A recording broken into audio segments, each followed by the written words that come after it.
निकल जाओ मेरे घर से। आखिर कब तक तुम्हारे खर्चे बर्दाश्त करता रहूंगा। चाचा आप कैसी बात कर रहे हैं, ऐसी हालत में हम कहाँ जाएंगे अब।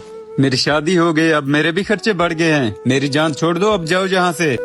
लेकिन हम तो अपने अब्बू की जगह पर रह रहे हैं, उनका भी तो जमीन जायदाद कारोबार में हिस्सा था। कौन सी जायदाद, कौन सा कारोबार? ये तो तुम्हारे बाप के मरने पर ही खत्म हो गया था। लेकिन चाचा हम जाएंगे कहाँ। मेरी तरफ से भाड़ में जाओ। तुम्हें नजर नहीं आता, मामू के घर चले जाओ। चलो अब निकलो यहाँ से। भाई अब हम कहाँ जाएंगे। भाई तुम परेशान ना हो, हम मामू के घर चले जाते हैं।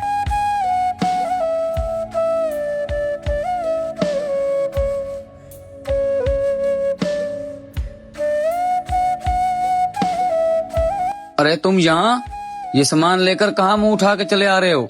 मामू हमें चाचू ने घर से बाहर निकाल दिया है, इसलिए हम यहाँ पर आए हैं। मैं तुम्हें कैसे रख सकता हूँ, मेरे तो खुद के 1000 खर्चे हैं। अब तो मेरी बेटियाँ भी जवान हो गई हैं। तुम ऐसा करो, दोबारा अपने चाचा के पास चले जाओ। भाई अब हम क्या करेंगे। भाई वो जो दादा अब्बू वाला कमरा था ना, उसे ठीक करके अब हम वहीं रहेंगे। लेकिन खाएंगे कैसे।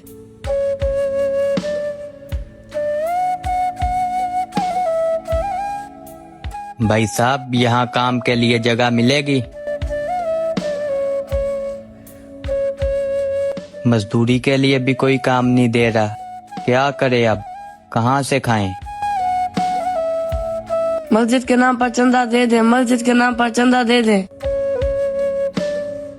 अंकल मस्जिद के नाम पर चंदा दे दे।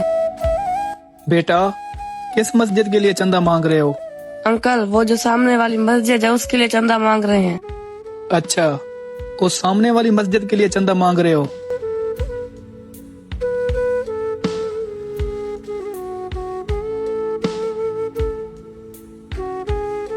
अरे सुलेमान भाई, ऐसे किसी को पैसे मत दिया करो, ये सब फ्रॉड होता है। यार मस्जिद के लिए कौन फ्रॉड करता है। छोटे, ये पैसे तुम अपनी जेब में क्यों रख रहे हो?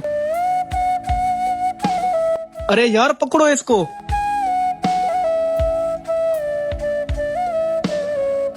अंकल मुझे माफ कर दें। मस्जिद के नाम पे फ्रॉड करते हो, चल तेरे को बताते हैं। ये लीजिए भाईजान। अंकल मुझे माफ कर दीजिए। तुम्हें शर्म नहीं आती इतनी सी छोटी उम्र में गलत काम करते हुए?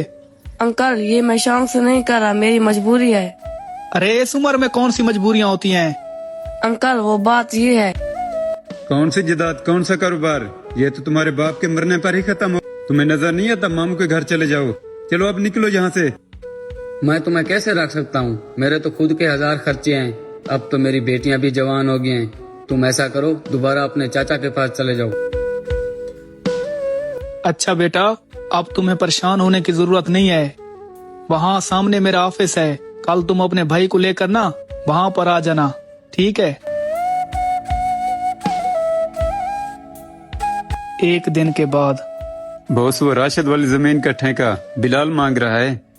अरे नहीं नहीं, उस जमीन के लिए हमने फात को जुबान दे रखी है। चलें ठीक है, मैं उसे मना कर देता हूँ।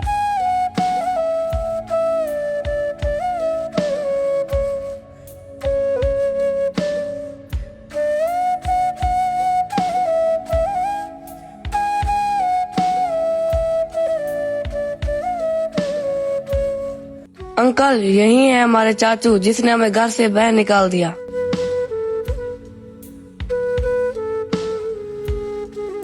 अच्छा, तुम हो वही जालिम इंसान। तुम तो इंसान कहलवाने के भी लायक नहीं हो। शर्म आनी चाहिए तुम्हें। तुम्हारी वजह से यतीम बच्चों को दर दर की ठोकरें खानी पड़ी। मुझे नहीं पता था तुम इतने लालची और घटिया इंसान हो जो दौलत और जायदाद की खातिर अपने भतीजों तक के साथ ऐसा जुल्म करोगे।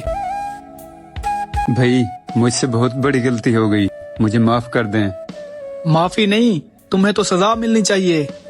प्लीज मुझे नौकरी से मत निकालना, जैसा आप कहेंगे मैं वैसा करूँगा। अरे तेरे जैसों को कोई माफी नहीं मिलनी चाहिए। आज से ये दोनों बच्चे मेरे साथ रहेंगे और तुम निकल जाओ यहाँ से।